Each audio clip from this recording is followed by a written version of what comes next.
आप देख रहे हैं खबर विस्तार और मैं हूं आपके साथ अनुष्का। मध्य प्रदेश की राजनीति में आज एक बयान ने तापमान बढ़ा दिया है। पूर्व मुख्यमंत्री और राज्यसभा सांसद दिग्विजय सिंह द्वारा आरएसएस की संगठनात्मक क्षमता की सराहना के बाद राजनीतिक गलियारों में हलचल तेज हो गई है। दरअसल दिग्विजय सिंह ने सोशल मीडिया प्लेटफॉर्म एक्स पर एक पुरानी तस्वीर शेयर करते हुए कहा कि आरएसएस और भाजपा की संगठनात्मक शक्ति कमाल की है। उन्होंने इसे इस बात का उदाहरण बताया कि एक साधारण स्वयंसेवक देश का प्रधानमंत्री बन सका। उनकी यह टिप्पणी संगठन की मजबूती और कार्य प्रणाली की ओर इशारा करती है।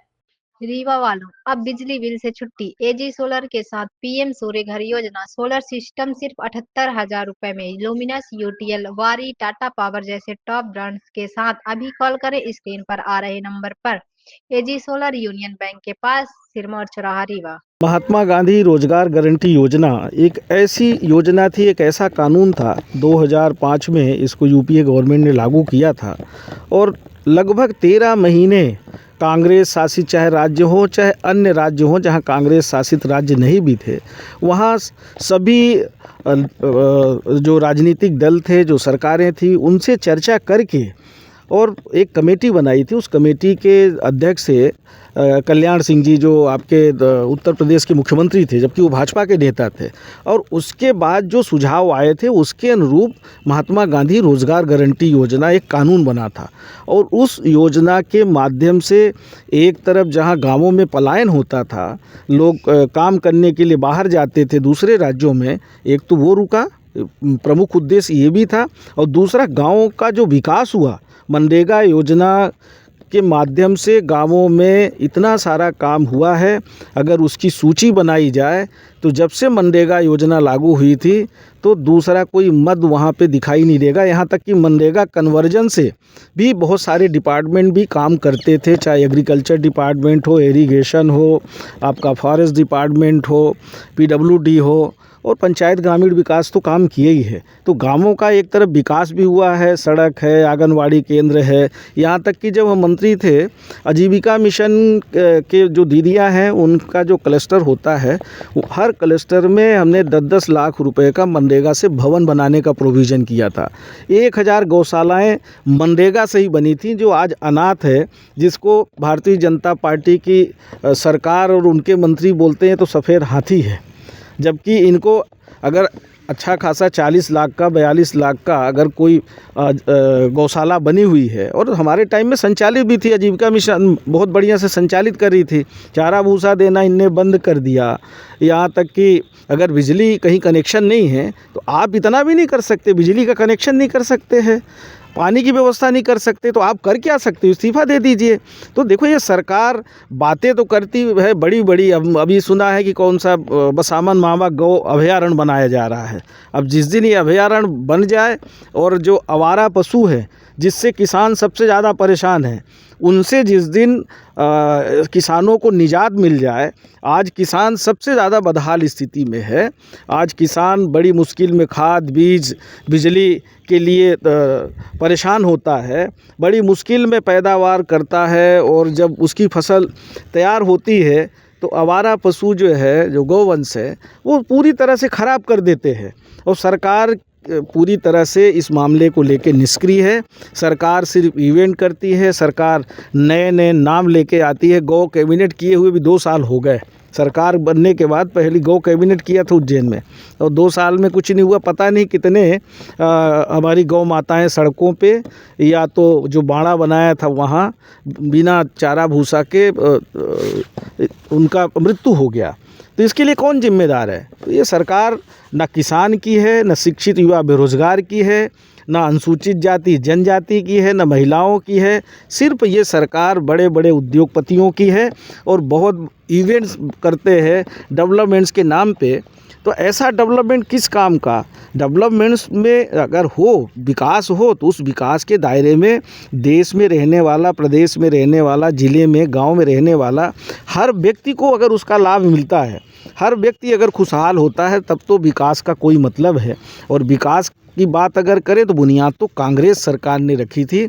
आज जो भी दिखाई दे रहा है, पुराना इंफ्रास्ट्रक्चर, पुराने चाहे महाविद्यालय हो, मेडिकल कॉलेज हो, NTPC, NCL से लेके जितनी स्कूलें हैं, सब कांग्रेस ने स्थापित किया। आज हमारी बहुत सारी स्कूलें बंद हो गई, लाखों की संख्या में प्रदेश में स्कूलें बंद हो गई।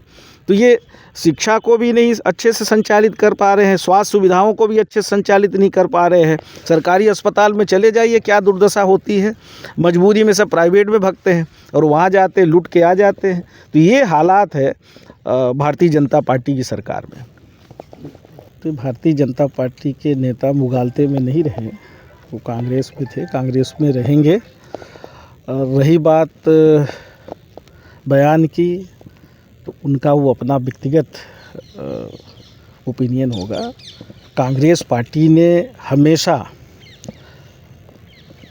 RSS और भारतीय जनता पार्टी की धुर विरोधी रही है। RSS का जो सिद्धांत है वो जाति और धर्म के नाम पे लड़ाने का है। यहाँ तक कि देश की आज़ादी के समय भी RSS के लोग किसका साथ दे रहे थे? अंग्रेज़ों के साथ खड़े थे। और पूज्य महात्मा गांधी जी की हत्या करने वाला शख्स भी नाथूराम गोडसे, वो RSS से जुड़ा हुआ व्यक्ति था। और ये आज उनकी मूर्ति लगाते हैं, उनकी पूजा करते हैं।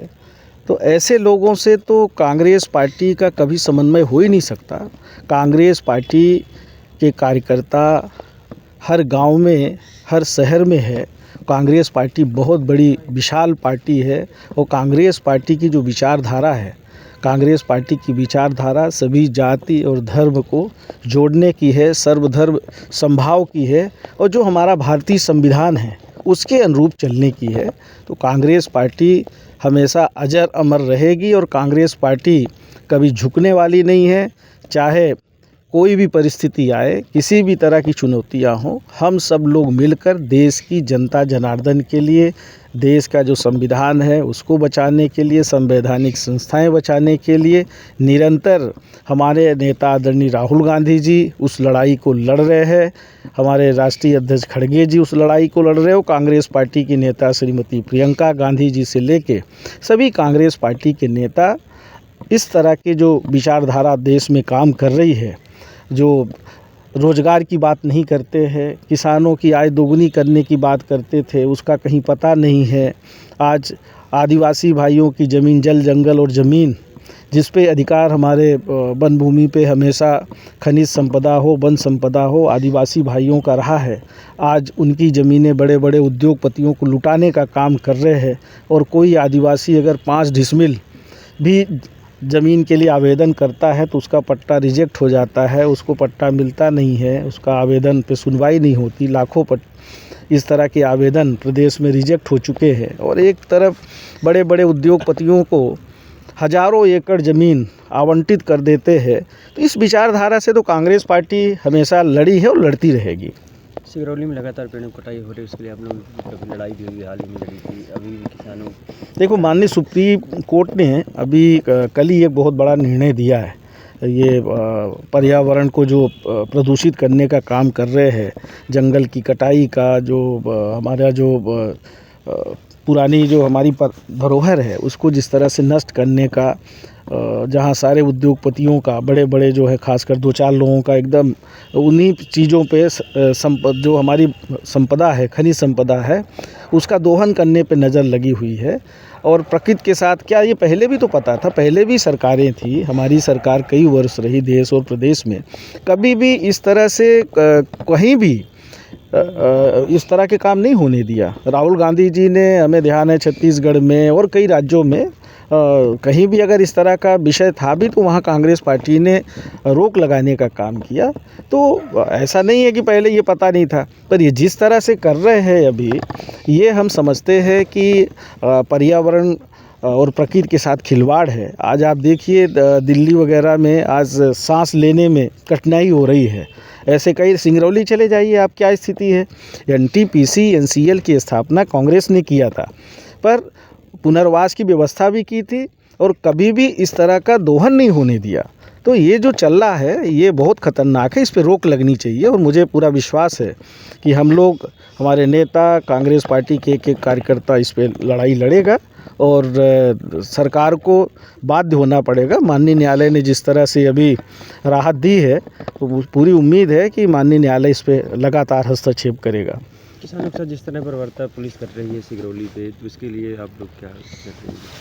देखिए, हम लोग अभी कल भी एक आंदोलन है, वहाँ भी अधिग्रहण की कार्रवाई, नोटिस वोटिस जारी हो गया है किसानों का, दुधमनिया में है, कल किसानों से ही संबंधित आंदोलन है। देखिए, हम लोग विपक्ष में हैं, हमारा काम है कि सरकार को सजग करना, प्रशासन को सजग करना कि आप ये अन्याय अत्याचार कर रहे हैं। पर अगर अन्याय अत्याचार करने वाले मूक बधिर हो जाएं, उनको देश की, प्रदेश की, ज़िले की समस्या, आम जनता की समस्या, किसानों की समस्या सुनाई नहीं दे, दिखाई नहीं दे और सिर्फ उद्योगपतियों के बारे में सोचे, तो हम लोगों को तो सिर्फ आगाह करने के अलावा सदन और सदन के बाहर सड़क पे लड़ने के अलावा तो कुछ बचता नहीं है। तो ये लड़ाई जो हमारी संवैधानिक तरीके से कांग्रेस पार्टी का प्रत्येक कार्यकर्ता आम जनता को साथ में लेके आवाज़ उठाते रहेंगे। अब ये सरकार के ऊपर डिपेंड करता है कि वो आम जनता के हित के काम करेगी, किसानों के हित का काम करेगी कि सिर्फ उद्योगपतियों के हित का काम करेगी। दिग्विजय सिंह के इस बयान के बाद कांग्रेस के अंदर भी चर्चाओं का दौर शुरू हो गया है। विपक्ष ने इसे वैचारिक विरोधाभास बताया तो कांग्रेस नेताओं ने इससे दूरी बनानी शुरू कर दी। इसी बीच जब रीवा में पूर्व मंत्री कमलेश्वर पटेल से इस बयान पर सवाल पूछा गया तो उन्होंने साफ कहा कि दिग्विजय सिंह कांग्रेस के वरिष्ठ नेता हैं, वे कांग्रेस में थे और रहेंगे, लेकिन यह बयान उनका व्यक्तिगत मत हो सकता है, पार्टी की आधिकारिक राय नहीं। राजनीतिक विशेषज्ञों का कहना है कि दिग्विजय सिंह की टिप्पणी विचारधारात्मक मतभेद के बावजूद संगठनात्मक ताकत की स्वीकार्यता के रूप में देखी जा रही है। वहीं कांग्रेस नेतृत्व इसे व्यक्तिगत बयान बताकर राजनीतिक विवाद को ठंडा करने की कोशिश में जुटी है।